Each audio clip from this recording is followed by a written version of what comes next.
Assalamualaikum warahmatullahi wabarakatuh. Di sini kami dari kelompok 4 Pancasila dari kelas 1B akan mempresentasikan topik tentang dampak negatif dari pengembangan teknologi informasi dalam kehidupan. Sebelumnya, izinkan saya memperkenalkan diri dan dengan rekan-rekan saya. Kami beranggotakan dari yang pertama ada Aini Nurul Azizah, yang kedua ada Akmal Fakih, yang ketiga ada Danu Mahesa, dan yang keempat ada saya sendiri yaitu Farida Vina, yang kelima ada Helsa Alika, yang keenam ada Naya Resafa, dan yang ketujuh ada Rivaldo Fauzan.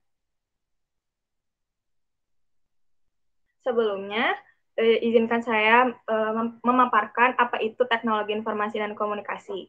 Teknologi informasi dan komunikasi atau biasa disingkat TIK disebut sebagai bagian dari ilmu pengetahuan dan teknologi secara umum, yaitu semua teknologi yang berhubungan dengan pengambilan, pengumpulan, pengolahan, penyimpanan, penyebaran, dan penyajian suatu informasi.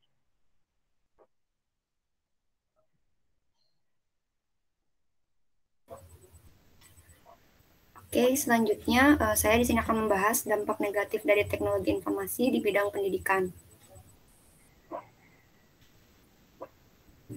Yang pertama, itu mempermudah terjadinya pelanggaran terhadap hak atas kekayaan intelektual atau HAKI. Yang kedua, walaupun sistem administrasi suatu lembaga pendidikan itu bagaikan sebuah sistem tanpa celah, akan tetapi jika terjadi suatu kecerobohan dalam menjalankan sistem tersebut akan berakibat fatal. Yang ketiga, salah satu dampak negatif dari salah satu teknologi informasi yaitu televisi akan melatih anak untuk berpikir pendek dan bertahan berkonsentrasi dalam waktu yang singkat atau short span of attention. Yang keempat, kerahasiaan alat tes semakin terancam. Program tes intelijensi seperti tes Raven, differential aptitude test dapat diakses melalui compact disk. Lalu yang kelima, penyalahgunaan pengetahuan bagi orang-orang tertentu untuk melakukan tindakan kriminal. Yang keenam, tidak menjadikan TIK sebagai media atau sarana satu-satunya dalam pembelajaran. Yang ketujuh, mempertimbangkan pemakaian TIK dalam pendidikan khususnya untuk anak di bawah umur yang masih harus dalam pengawasan ketika sedang melakukan pembelajaran dengan TIK.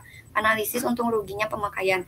Yang kedelapan, mahasiswa dan kadang-kadang guru bisa kecanduan aspek teknologi ini. Dan yang terakhir, perlu untuk tujuan yang jelas, TIK dipandang kurang efektif atau tidak efektif ketika tujuan untuk mereka digunakan dengan tidak jelas.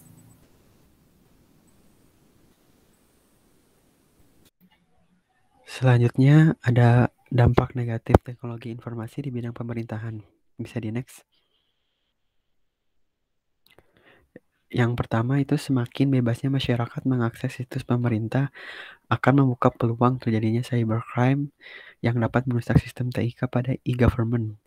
Yang kedua, adanya melakukan pengeluaran yang lebih sedikit daripada konvensional, namun sebelumnya untuk membuat infrastruktur dan teknisnya akan memiliki biaya yang sangat mahal. Yang ketiga, jangkauan akses harus diakui tidak semua orang melek terhadap teknologi. Jadi bagi warga yang berada di jauh di pedalaman akan susahnya untuk mengakses website, blog, atau video streaming tentang politik di Indonesia. Yang keempat, ada beberapa negara maju yang melakukan berita-berita negara yang diterbitkan oleh negaranya sendiri. Next. Yang kelima, ada badan politik seperti negara memerlukan tanggapan dari warganya. Jika negara terus meminta informasi, maka privasi dari seseorang semakin sulit untuk dijaga. Yang keenam, ada penggunaan senjata canggih untuk menyerang pihak lain demi kekuasaan dan kekayaan, jadi demi kepentingannya sendiri. Yang ketujuh, ada terorisme yang semakin merajalela oleh teknologi informasi yang semakin berkembang. Selanjutnya ada kedelapan, ada kurangnya privasi suatu negara akibat kerahasiaan yang tidak terjamin dengan semakin canggihnya alat pendeteksi. Yang kesembilan, seringnya terjadi kasus saling menghujat antar golongan atau ras. Yang kesepuluh, mudahnya penyalahgunaan media sosial untuk kepentingan politik atau kepentingan partainya. Terima kasih. Selanjutnya adalah dampak negatif teknologi informasi di bidang ekonomi. Next.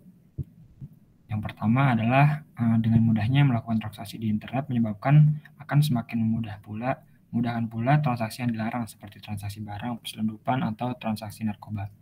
Kemudian yang kedua, hal yang sering terjadi adalah pembobolan rekening satu lembaga atau perorangan yang mengakibatkan kerugian finansial yang besar. Yang ketiga adalah dengan kecanggihan teknologi informasi dan komunikasi menyebabkan banyak terjadi kasus penipuan dalam perdagangan online. Yang keempat adalah resistensi membeli secara online. Dan yang terakhir adalah carding. Carding ini adalah salah satu jenis penipuan. Para penjahat internet pun paling banyak melakukan kejahatan dalam bidang ini. Dengan sifat yang terbuka, para penjahat mampu mendeteksi adanya transaksi yang menggunakan kartu kredit online dan mencatat kode kartu yang digunakan. Untuk selanjutnya, mereka menggunakan data yang mereka dapatkan untuk melakukan kejahatan. Next. Selanjutnya ada dampak negatif teknologi informasi di bidang informasi dan komunikasi.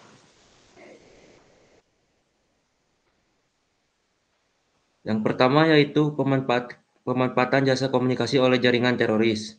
Yang kedua adalah penggunaan informasi tertentu dan situs tertentu yang terdapat di internet yang bisa disalahgunakan pihak tertentu untuk tujuan tertentu. Yang ketiga adalah kerahasiaan alat tes semakin terancam melalui internet. Keempat, kecemasan teknologi. Dan yang kelima adalah penyebaran malware.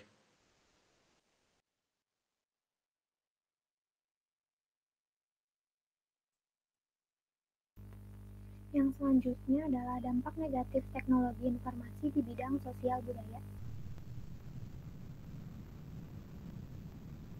Yang pertama adalah perubahan dalam komunikasi. Orang-orang cenderung memilih berkomunikasi melalui ponsel ketimbang datang langsung untuk bertemu secara tatap muka. Hal tersebut dapat mengurangi kualitas dari komunikasi tersebut. Selain itu, orang yang sudah kecanduan dengan internet cenderung lebih individualis. Yang kedua adalah penjajahan budaya. Orang-orang akan lebih mencintai budaya asing ketimbang budayanya sendiri. Akibatnya, nilai-nilai budaya yang sudah turun-temurun akan hilang dan identitas budaya negara setempat juga akan hilang. Yang ketiga adalah menurunnya moral.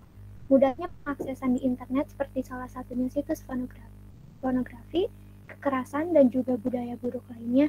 Hal ini dapat dengan mudah ditiru oleh remaja bahkan anak-anak jika tanpa pengawasan. Yang keempat adalah terciptanya antisosial. Kemajuan teknologi juga dapat membuat seseorang akan lebih menikmati waktunya dengan komputer dan di rumah ketimbang bersosialisasi dengan orang lain. Salah satu bahaya kecanduan internet adalah dapat menciptakan antisosial di dalam dirinya.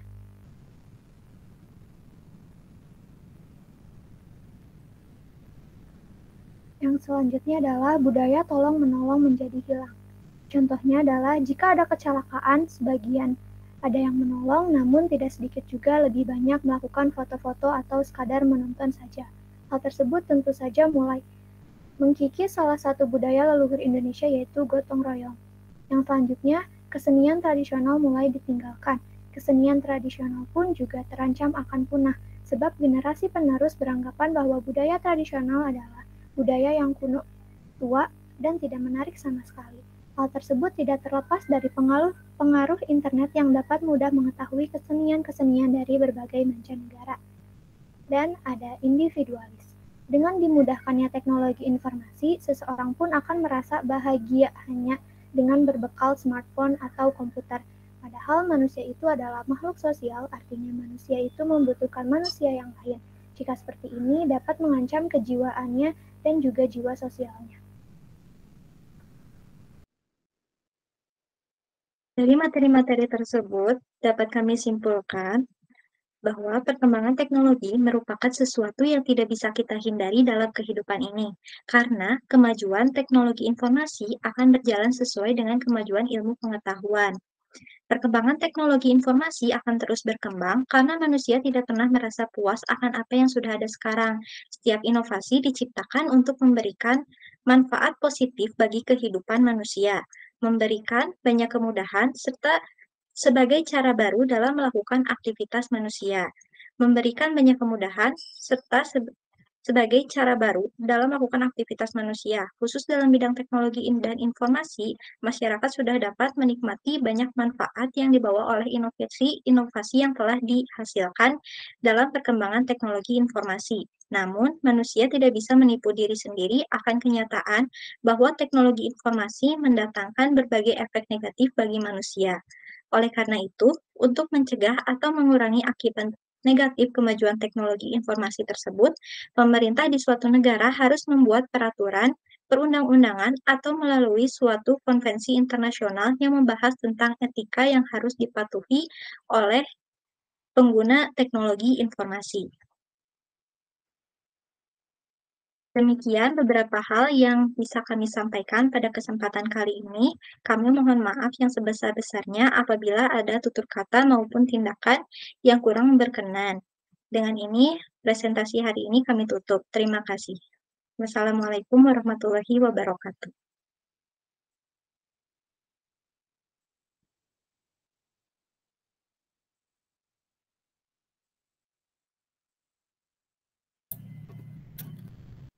Waalaikumsalam.